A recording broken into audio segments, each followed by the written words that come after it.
Digital Jung, a podcast about living a symbolic life in a technological age. Man cannot stand a meaningless life.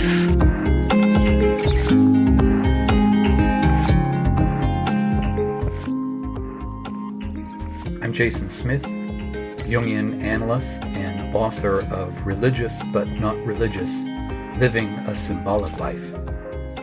And in this episode, we discuss the surprising importance of vulnerability in the process of psychological growth.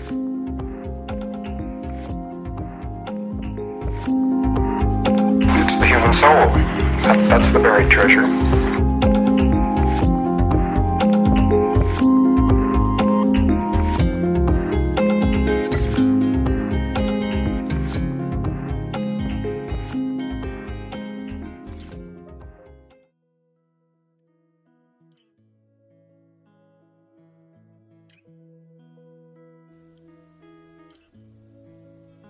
Only through our feebleness and incapacity are we linked up with the unconscious, with the lower world of the instincts, and with our fellow beings. Our virtues only enable us to be independent. There we do not need anybody. There we are kings. But in our inferiority, we are linked up with mankind as well as with the world of our instincts. My principle is, for heaven's sake, do not be perfect, but by all means, try to be complete. So as I was reflecting on last week's episode, I found that I couldn't shake this feeling that there was something incomplete about it. Last week I was speaking about the biblical story of Jacob wrestling with the angel. And in discussing that story, I focused on the issue of struggling or striving with God, wrestling with wisdom, and living the questions instead of seeking for answers. And all of these, I suggested, were qualities involved in the living of what Jung called a religious outlook on life. But there are more facets to this story. And I think it's important for us to look a little deeper and to fill out the picture a little more. Now, it's true that Jacob is the one who struggles with God, and it's said in the story that he prevails. But the truth is, if he prevails, he doesn't do so by conquering and overcoming the angel. If anything, Jacob's victory is to endure and survive the struggle. He's grateful for the remarkable fact that, as he says, my life has been preserved. And he's not unaffected by the whole encounter. While they're wrestling, the angel dislocates his hip. And when he eventually walks away from the encounter, he does so with a limp. But it's this wounding, I want to suggest, that constitutes Jacob's victory. He grows because of it. Jacob, the trickster who stole from his brother first his birthright and then their father's blessing, who now faces the possible consequences of that theft in the form of his brother's wrath, grows by being humbled. His wound changes and softens him.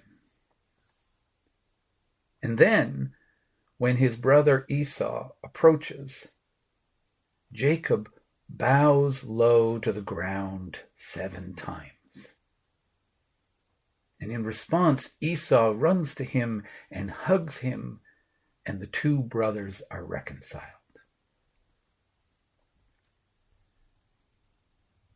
There's a wonderful poem called The Man Watching.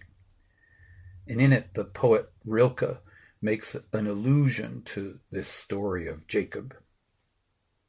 And his description of the effect on the Jacobs of the world, of their encounters with their angels, is powerful and incisive. And he says this, he says, "Winning does not tempt that man. This is how he grows.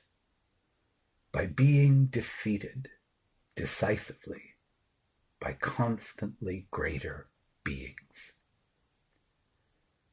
This is how he grows. By being defeated decisively by constantly greater beings. This is the dynamic that Jung is pointing to in that quote with which I led off this episode. And this is a quote that comes from a series of talks that Jung gave in 1935, collectively known as the Tavistock Lectures. And in the quote he says that it's through our feebleness and incapacity that we're linked up with the unconscious, with the lower world of instincts, and with our fellow beings. In other words, he's saying that it's through our human frailty, through our wounds, through our not quite put together parts of ourselves, that a meaningful connection can take place, both with other people and with our own depths. Our virtues, he says, only enable us to be independent. And that's a very interesting way to phrase things. Our virtues, that is, our strengths, only enable us to be independent. Strength and independence, Jung seems to be suggesting, are in themselves inadequate for a fully lived human life. When we live out of our virtues and our independence, we do not need anybody, he says. But our inferiority, as he calls it, links us with mankind as well as with the world of our instincts. In effect, what Jung is saying here is that in our strength, there is a hidden weakness. And in our weakness, there is a secret strength. So how are we to understand this? What is the strength in our weakness?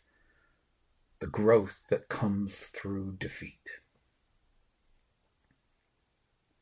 Well, the key point here is that it's only when we discover the limits of our powers, of our will, our reason and understanding, our sense of mastery over our lives.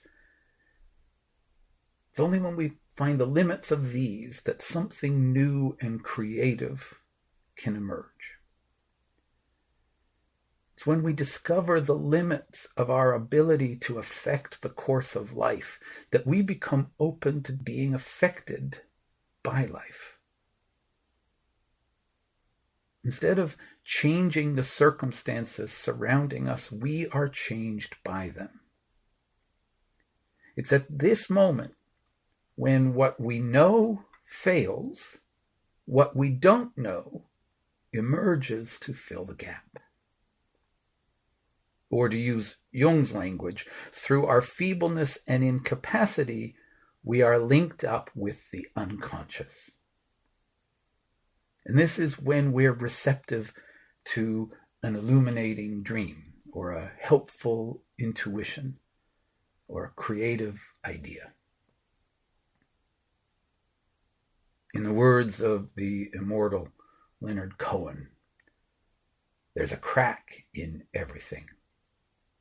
That's how the light gets through.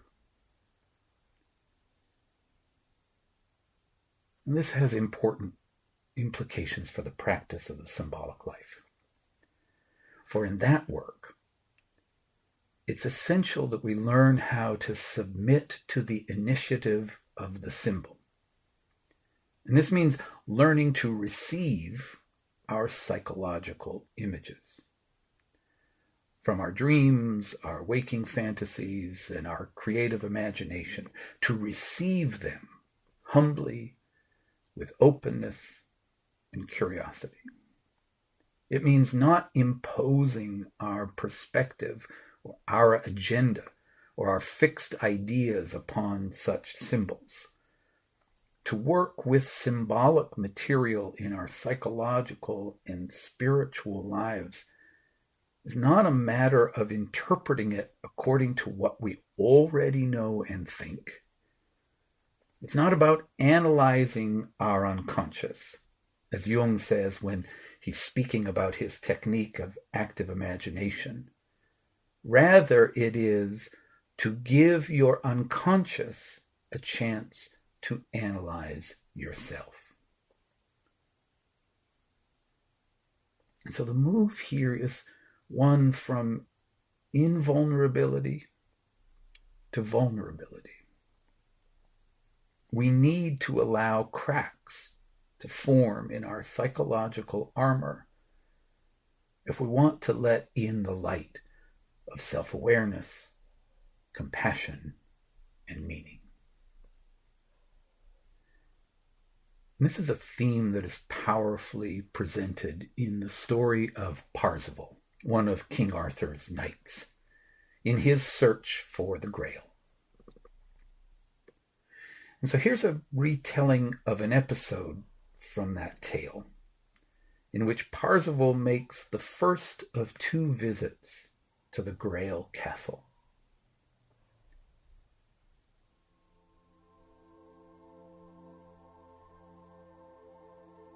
Leaving behind his new bride, Parzival set off in search of Lady Adventure. Feeling troubled at being thus separated from his love, he becomes lost in thought and drops the reins of his horse. The horse pulled the dragging reins over fallen trees and through marshy land, for no one's hand guided it. In this way, and without knowing it, Parzival arrives at the outskirts of the Castle of the Grail. On the lake near the castle, he sees an old fisherman. This is none other than the well-known wounded Fisher King, the king of the Grail Castle. Now the king's wound, so the story relates, was received in part because in his youthful pursuits he failed to embody the appropriate spirit of humility. Unbeknownst to Parzival, he has the power to heal this king and to free the kingdom from the sorrow and barrenness that pervade it. Parzival is made the honored guest at a great banquet, and a ritual of great sorrow and solemnity is presented before him, culminating in the appearance of the Grail, which is described as the fruit of blessedness. And according to the story, Parzival did not fail to notice the richness and the great wonder, but for courtesy's sake, he refrained from questions. Not asking any questions, it turns out, is a catastrophic error. The next morning, Parzival finds the castle deserted, and when he rides off in search of the others, the castle disappears altogether. At this point, the story declares, grief may arouse him now, but it is a thing he has not been accustomed to, nor did he much long for it. And it continues, his adventures begin now in earnest.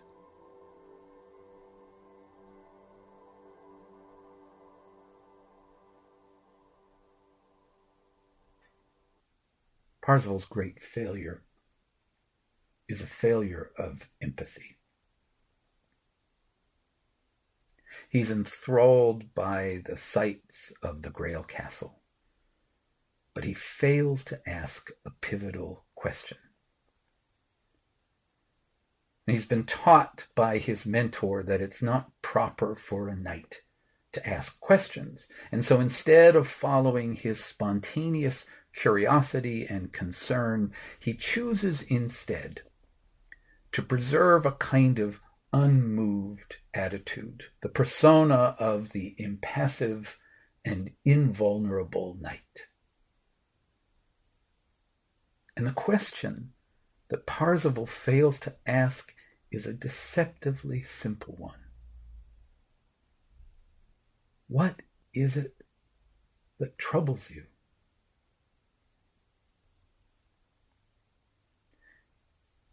And one of the things that happens to people when they go through an experience of grief for the first time, after they've lost someone close to them and struggled through the long, dark valley of grieving,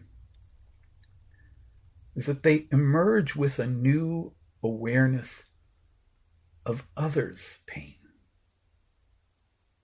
Many experience remorse when they reflect on their lack of understanding before having gone through their own experience of loss, of the depth of suffering that others have endured, and of their lack of adequate compassion toward it.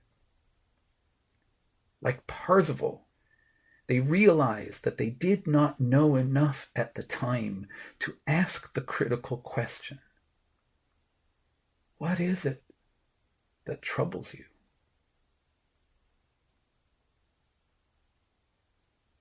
We do not know what we do not know. And this is the kind of knowledge that can only be gained by going through the experience. We grow by the defeats that life hands us. Of course, this kind of change in perspective isn't only the result of painful experiences. There are also life-changing experiences that are joyous occasions. Having a baby, for instance.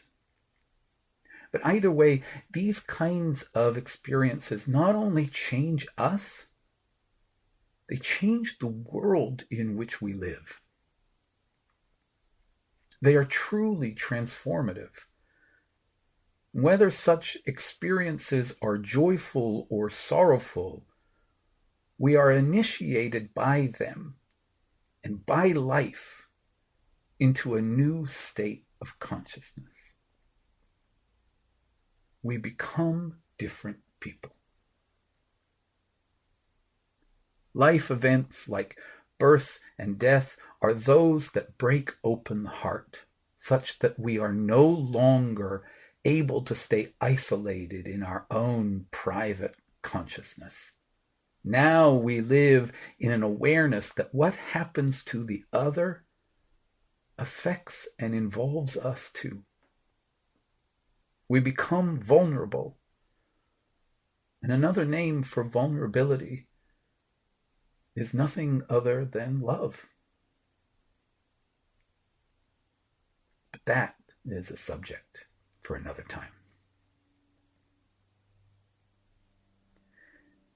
In the Parzival story, it's in part his initial defeat and failure at the Grail Castle that prepares him for his ultimate success. His failure begins a process by which his personality is tempered, softened, and opened. From this point on, Parzival learns from others. He grows in humility. He learns to let himself be affected by life, vulnerable to both its joys and its sorrows. And eventually, he finds his way back to the castle. And in the words of the story, he learns the right balance of knowing when to grieve and when to abstain from grief. And this time, he will succeed in asking the healing question.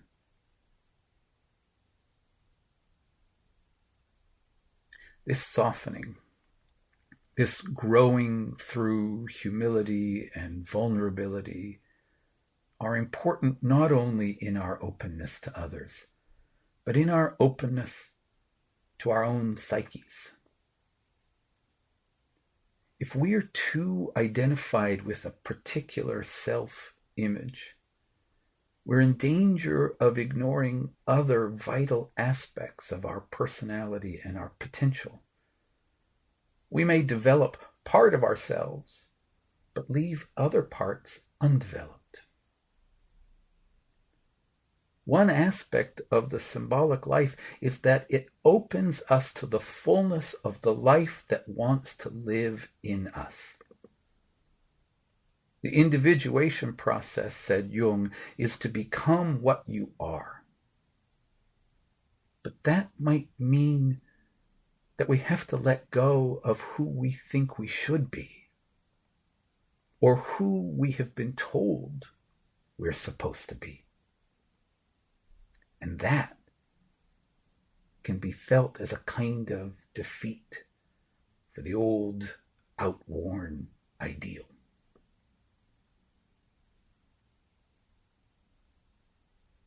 So what's the takeaway from all of this? Well, I can think of no better one than Jung's own from the quote with which we started. For heaven's sake, do not be perfect, but by all means, try to be complete.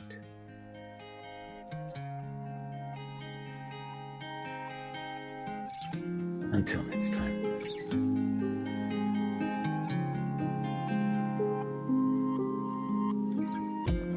You'll find information in the show notes for all the sources used in this week's episode, as well as links to connect with me on social media. Let's make this a conversation. If you have questions about anything you heard in the episode, or that you'd like me to address in a future episode, send them to me on Facebook or Twitter using the hashtag #DigitalJung. And finally, if you want a deeper dive into the kind of material explored in this podcast, please check out my book, Religious But Not Religious, Living a Symbolic Life, available now from Chiron Publications.